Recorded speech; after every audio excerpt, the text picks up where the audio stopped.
Ao ser parado pela polícia, 34 anos não imaginava que sua onda de crimes seria interrompida. Após assassinar uma jovem de 18 anos e coletar o resgate de sua família, ele foi rapidamente encontrado pelas autoridades portando notas manchadas de tinta de um assalto a banco, uma arma, além do telefone e cartão de débito da vítima. Apesar de Keyes ser desconhecido, a polícia logo percebeu que ele era o responsável por vários crimes, e este não era seu primeiro assassinato. E pior ainda, ele não tinha um alvo específico. Ele não seguia um método ou padrão como a maioria dos criminosos violentos. Keyes é considerado até hoje um dos assassinos em série mais peculiares e aterrorizantes já conhecidos. Mas quem era Keyes e o que o levou até ali? Neste episódio de Mentes Assassinas, esclareceremos estas e outras questões ao examinar a vida e os crimes de Israel Keyes.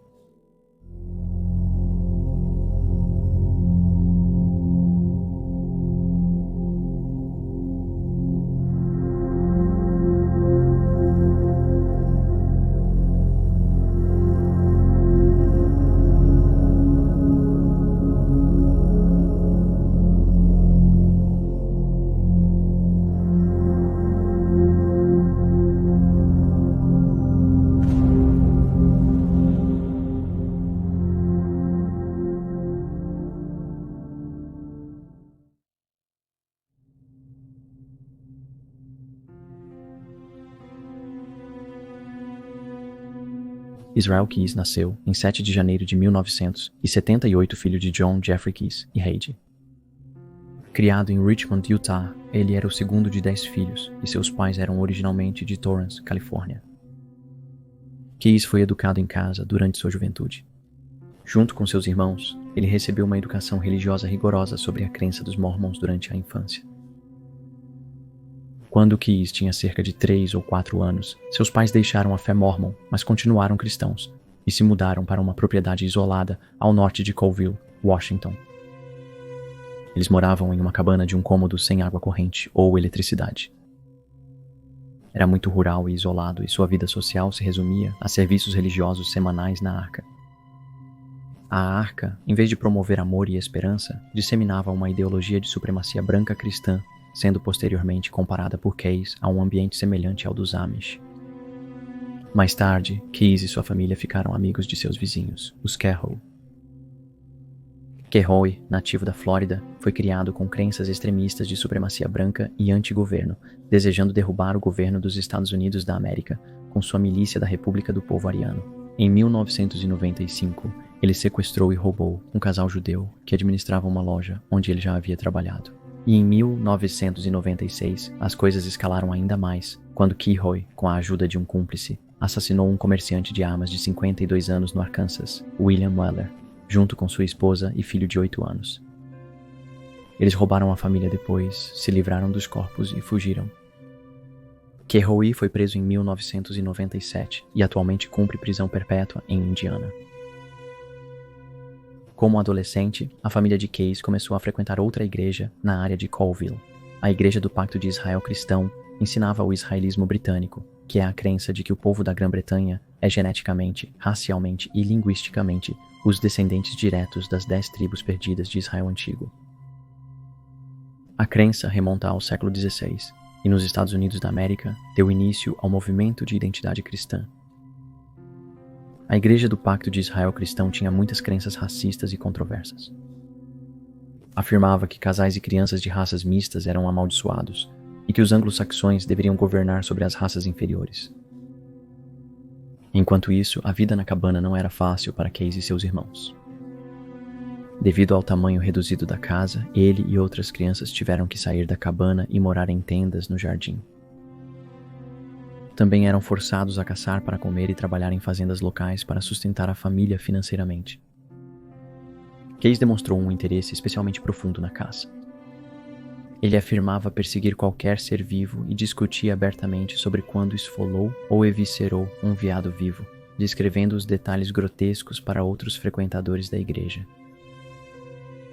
Devido à sua natureza estranha e aparente gosto pela violência, as outras crianças na igreja começaram a evitar Keyes.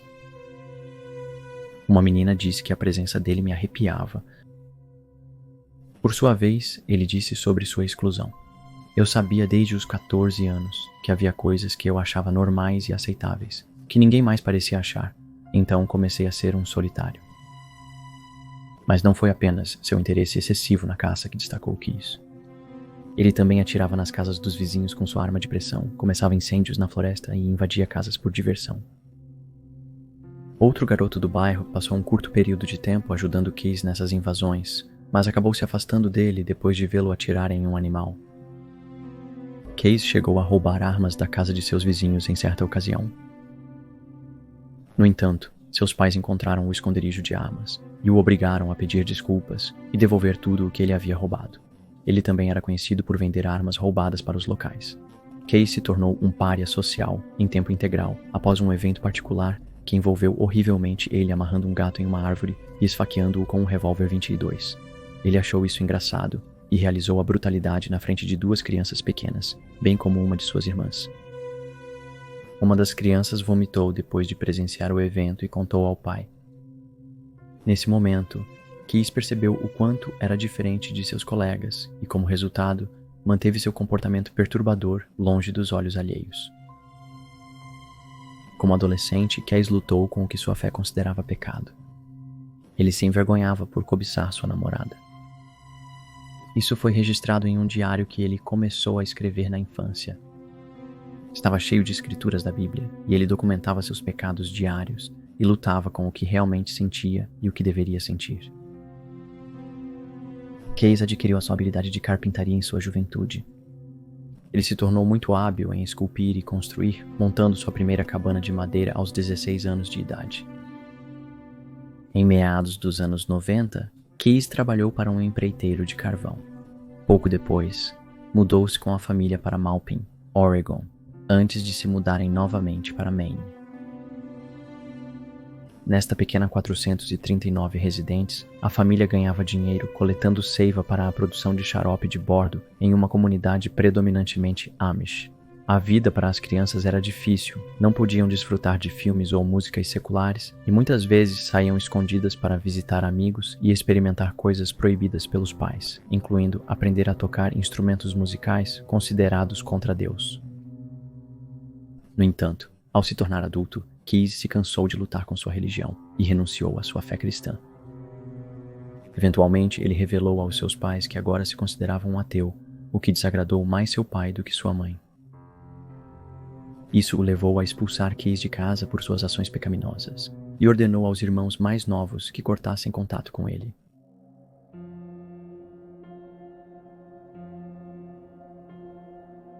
Depois desse período, Keyes passou a se interessar por satanismo.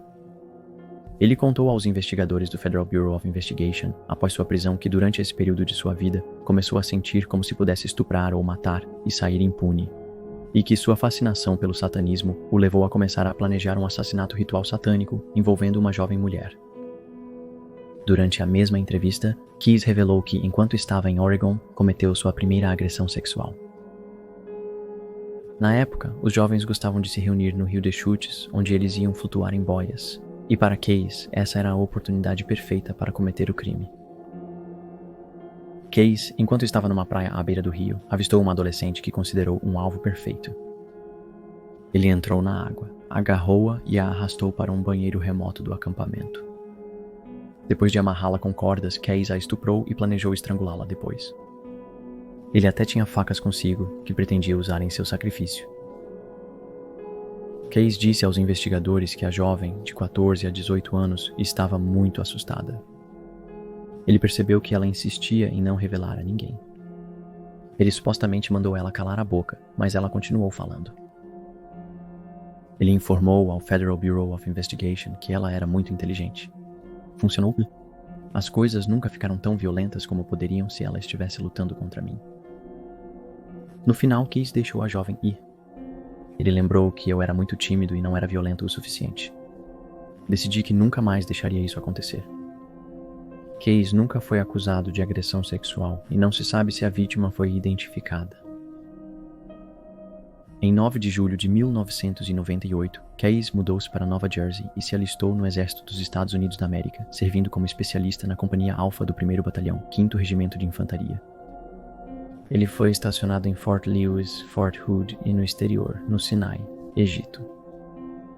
Durante o alistamento, ele fez amizades com soldados, mas seu comportamento antissocial permaneceu. Ele disse a um soldado que o irritou que queria matá-lo. Contudo, outros ex-amigos do exército descreviam Case como uma pessoa reservada e introspectiva. Nos fins de semana, ele bebia pesadamente, consumindo garrafas inteiras de bourbon, e era aberto sobre seu artista musical favorito, Insane Clown Posse. Ele afixava cartazes deles nos quartéis. Case foi dispensado com honras do exército em 2001. Em fevereiro daquele ano, ele foi preso por dirigir embriagado em Thurston County, Washington. Ele foi multado em $350 após acordo de confissão, e depois recebeu uma medalha de realização do exército por seu serviço como atirador e assistente de atirador de dezembro de 1998 a julho de 2001. Depois de deixar o exército, Case mudou-se para perto de Bay, Washington, e começou a viver na reserva Maca na Península Olímpica, onde trabalhava como carpinteiro para os nativos americanos que residiam lá. Na reserva, ele conheceu uma mulher que logo daria à luz ao filho deles. 6 anos depois, em 2007, ele se mudou para Anchorage, Alaska, com uma nova namorada e sua filha. Aqui, ele abriu a construtora Case Construction. Ele assumiu trabalhos como faz-tudo, empreiteiro e trabalhador da construção civil, levando uma vida aparentemente tranquila e comum. Mas agora sabemos que ele havia sido um assassino ativo por anos até este ponto, e seus crimes não pararam quando ele se mudou para Anchorage.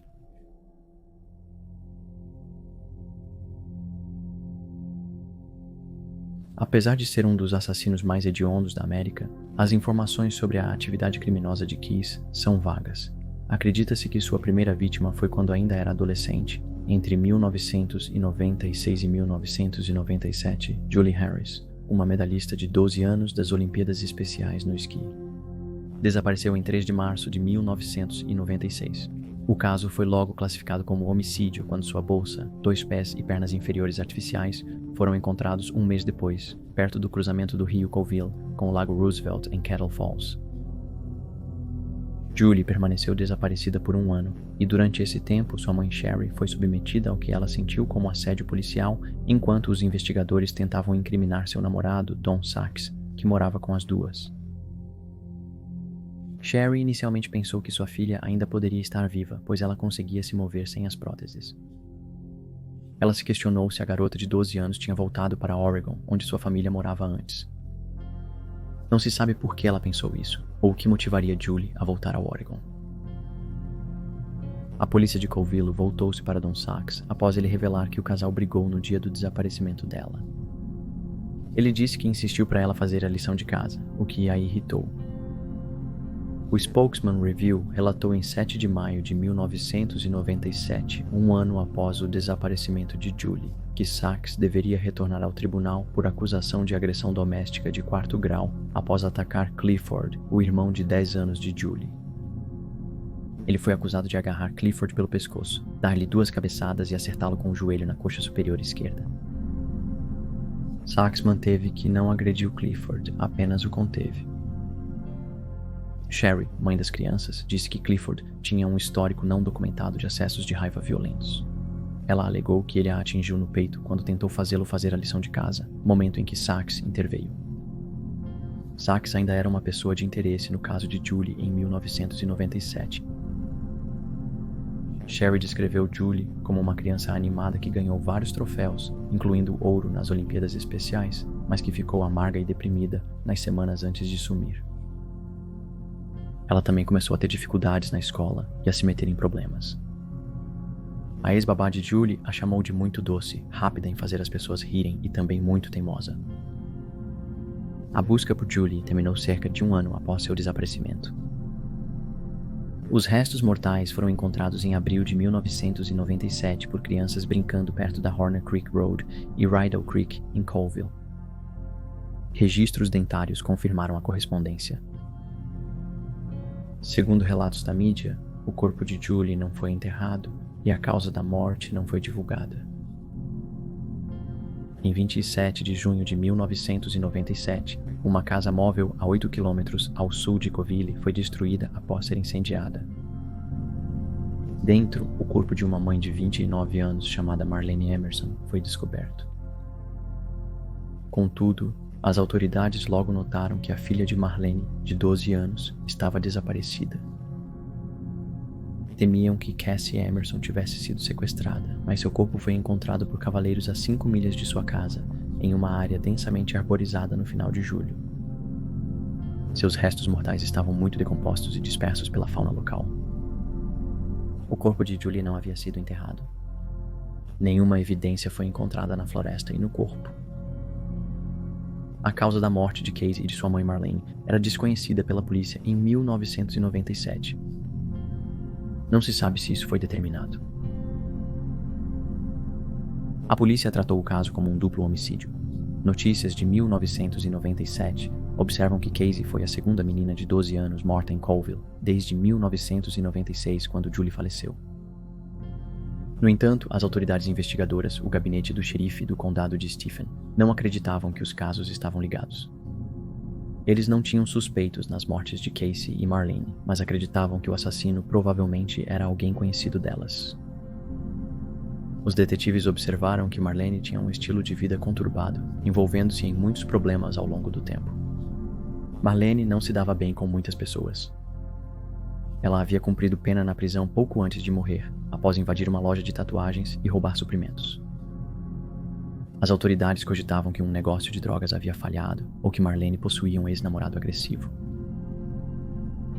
Os casos de Julie, Marlene e Casey continuam não resolvidos. Casey não confessou ter assassinado nenhuma das vítimas, mas declarou que o primeiro incêndio foi em um trailer. Enquanto estava sob custódia, Casey não confessou nenhum assassinato durante seu período no exército, mas admitiu ter tentado estuprar 2 mulheres.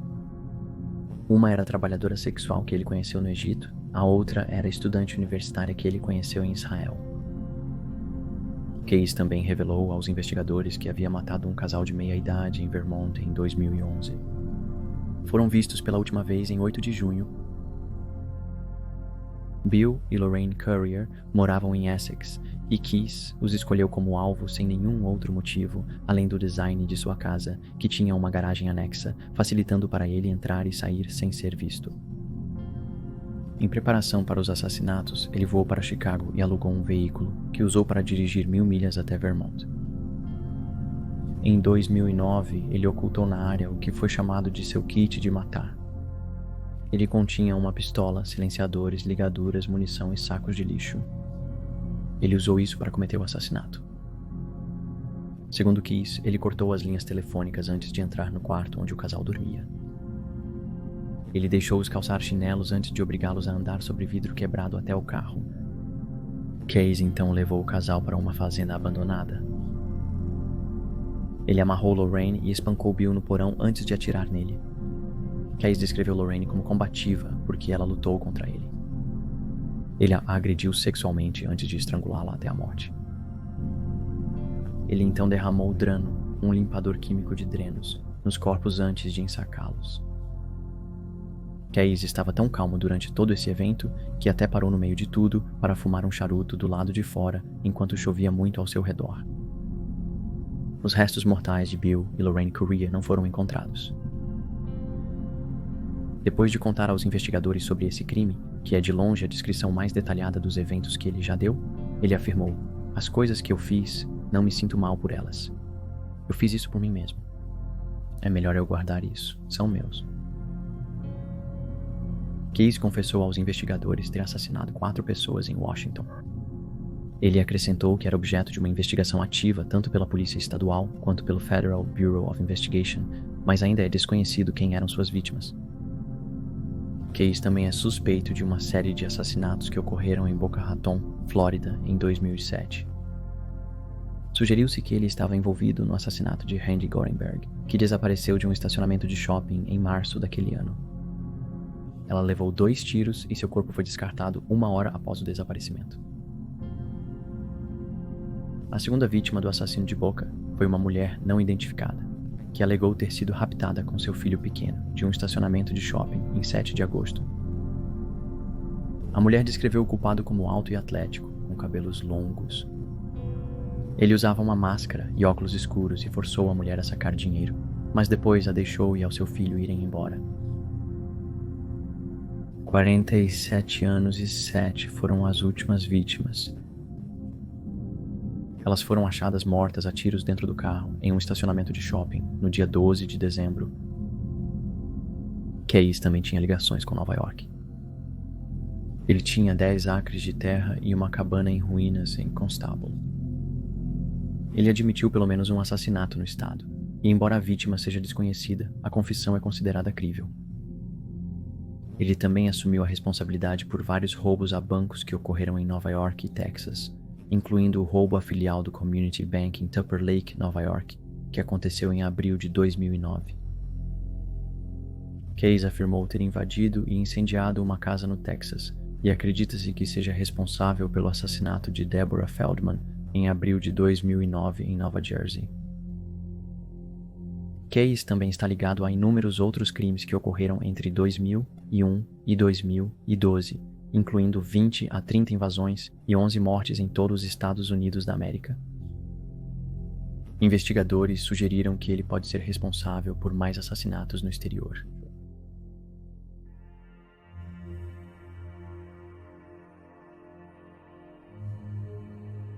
Diferentemente da maioria dos serial killers, Case não tinha um modus operandi específico ou um tipo particular de vítima. Ele era indiscriminado, predando vários tipos de indivíduos pelo país para evitar a detecção. Ele passava semanas e meses planejando um crime antes de executá-lo. Ele frequentemente visitava acampamentos e locais isolados, algo que provavelmente aprendeu durante seus 6 anos vivendo na reserva Maca, onde passava grande parte do seu tempo percorrendo a floresta e as trilhas montanhosas da Península Olímpica. Ele lembrou-se de ter certos sentimentos sobre seu tempo na reserva, dizendo aos investigadores: "Eu apenas aceitei como uma questão de tempo e oportunidade antes de fazer algo novamente." Case também lhes disse que tinha uma regra sobre nunca matar muito perto de casa e que só usava armas quando absolutamente necessário, preferindo tirar vidas por estrangulamento, pois ele tinha prazer em ver suas vítimas desmaiarem. Ele disse que não matava crianças ou pais de crianças, principalmente por causa de sua filha. No entanto, as autoridades policiais não acreditam em Case. Eles suspeitam que ele esteve envolvido nas mortes e desaparecimentos de vários menores. Case nunca matou na mesma área 2 vezes, sempre pagou pelos suprimentos com dinheiro e desligava seu celular quando planejava cometer um crime. Desde jovem, Case leu Mindhunter dentro da unidade de elite de crimes seriais do Federal Bureau of Investigation, o livro de crimes não fictícios de 1995, escrito pelo agente aposentado do Federal Bureau of Investigation, John E. Douglas, que é acreditado como um dos primeiros perfis criminais. Ele parecia gostar do estudo detalhado de assassinos em série e idolatrava Ted Bundy acima de todos. Ele sentia que tinham muito em comum. Ambos eram metódicos e descreviam a sensação de poder que sentiam ao matar. Case admirava outros assassinos em série e até desprezava alguns. Ele rotulou Dennis Rader, o estrangulador Bind, Torture, Kill como um covarde por pedir desculpas em tribunal e mostrar remorso pelos seus crimes. Ele também expressou respeito por aqueles que ainda não foram pegos. Apesar de seu interesse em outros assassinos, Case se destacava por não querer a atenção da mídia ou do público. Isso se devia principalmente ao fato de que ele não queria que sua filha crescesse sabendo o que ele havia feito. Ele disse aos investigadores que quer que sua filha tenha a chance de crescer. Ela está em um lugar seguro agora. Ela não vai ver nada disso? Quero que ela possa crescer sem esse peso sobre sua cabeça. Como resultado disso, após sua prisão, ele concordou em contar aos investigadores tudo o que eles queriam saber, e mais, com a promessa de que os detalhes seriam mantidos fora da mídia.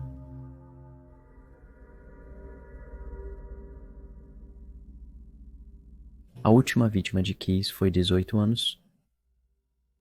Em 1º de fevereiro de 2012, ao terminar seu turno no quiosque de café Common Grounds, em Anchorage, ela foi abordada por Case, que usava uma máscara de esqui e pediu um café. Samantha ficou chocada ao entregar a bebida e descobrir que ele havia sacado uma arma. Ele exigiu dinheiro do caixa e, aterrorizada, ela atendeu prontamente. Case, no entanto, não queria apenas dinheiro. Ele invadiu o quiosque e amarrou os pulsos de Samantha com abraçadeiras. Ela foi forçada a entrar em um Ford Focus branco, onde tentou fugir sem sucesso. Case apontou uma arma para a cabeça dela e ameaçou matá-la se tentasse fugir novamente, em resposta às tentativas de reação dela. Ele explicou seu plano de levá-la apenas por dinheiro de resgate. Ele prometeu que se ela cooperasse, voltaria para casa ilesa. Samantha foi mantida viva por um breve período após seu sequestro. Case voltou ao quiosque de café para pegar o celular dela, que usou para avisar o namorado dela para não buscá-la após o turno. Em sua propriedade, ele amarrou Samantha em um galpão antes de aumentar o volume do rádio para abafar seus gritos por ajuda. Depois, exigiu saber o endereço dela, que ela deu relutante. Com essa informação, Case foi até lá. Ele precisava do cartão bancário dela no caminhão do namorado. Ao roubar o cartão, Case foi confrontado pelo namorado de Samantha. Achando que ele era um ladrão comum tentando roubar seu carro, ele correu para dentro pedir ajuda, dando a Case chance de fugir. De volta em casa, ele retornou ao galpão e abusou sexualmente de Samantha antes de estrangulá-la até a morte. Segundo relatos, Samantha foi assassinada na manhã de 1º de fevereiro. Estranhamente, logo após o assassinato, Case entrou em sua casa e arrumou as malas para um cruzeiro em família no Golfo do México. Ele abandonou o corpo de Samantha no galpão e saiu de férias por 2 semanas. Em 17 de fevereiro, ele voltou a Anchorage e começou de imediato a preparar o bilhete de resgate para a família de Samantha. Contudo, uma ideia o atingiu enquanto fazia isso. Ele puxou o corpo da jovem de 18 anos e aplicou maquiagem em seu rosto. Ainda mais assustador é que ele costurou os olhos dela com linha de pesca para simular que ela estava viva. Então, ele a fotografou segurando uma edição atual do Anchorage Daily News. A nota de resgate escrita por Case pedia $30 mil de sua família. Ele anexou a fotografia encenada que tirou do cadáver e colocou os itens em um parque, sob um panfleto memorial de um cachorro chamado Albert. Ele então enviou uma mensagem para um namorado de Samantha usando o telefone dela que dizia: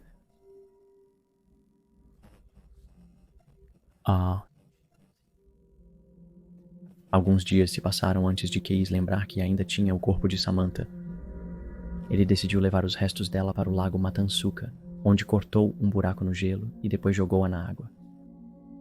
Nesse ínterim, James Cohen, pai de Samantha, depositou o dinheiro do resgate na conta de um jovem de 18 anos, seguindo as instruções. Ele acreditava que a assustadora foto de sua filha provava que ela estava viva e arrecadou $30 mil em doações de membros preocupados de sua comunidade. Case foi preso por 2 membros da polícia no estacionamento do Cotton Patch Café, em Lufkin, Texas, na manhã de 13 de março de 2012, menos de um mês depois de ter deixado o bilhete de resgate.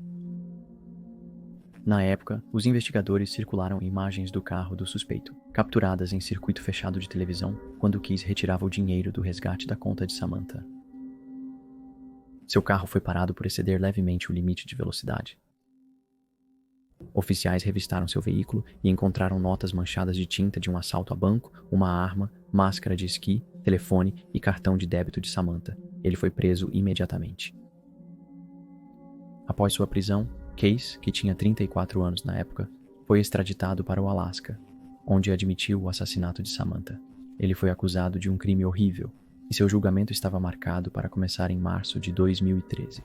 Durante seu tempo na prisão, Case teve longas discussões com a polícia onde confessou vários crimes, mas muitas vezes falhou em dar detalhes, deixando os investigadores sem se aproximar de resolver os casos em que ele estava envolvido. Case reclamou que os guardas da prisão o observavam atentamente e afirmou querer a pena de morte dentro de 1 ano, pois não tinha interesse em sobreviver a longo prazo na prisão. A detetive de homicídios de Anchorage, Monique Udall, disse sobre Case: ele não sequestrou e matou pessoas porque era louco. Ele não sequestrou e matou pessoas por causa de sua dieta ou por ter tido uma infância ruim. Israel Case fez isso porque tirou uma imensa quantidade de prazer disso, muito parecido com um viciado que tira uma imensa quantidade de prazer das drogas. Ele era, de certa forma, um viciado na sensação que tinha ao fazer isso. Quando os investigadores perguntaram por que ele fez isso, Ele simplesmente respondeu: por que não? Keyes costumava deixar de cooperar com a polícia quando sua identidade era mencionada na mídia. Durante uma audiência em 23 de maio de 2012, ele abriu suas algemas usando raspas de madeira de um lápis. Porém, as autoridades conseguiram dominá-lo com um taser. O corpo de Samantha foi recuperado por mergulhadores no Lago Matanuska em 2 de abril de 2012.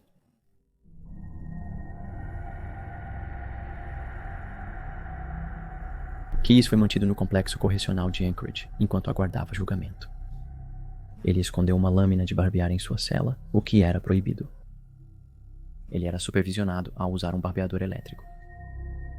Keyes cometeu suicídio em 2 de dezembro de 2012, após cortar os pulsos e tentar se enforcar. Antes de seu suicídio, Keyes deixou uma nota que não forneceu aos investigadores pistas sobre outras possíveis vítimas ou detalhes daquelas incertas. A ABC News descreveu a carta como uma ode assustadora ao assassinato. O sangue dele estava espalhado na nota, que continha linhas evidenciando seu prazer em matar. Dizia em parte: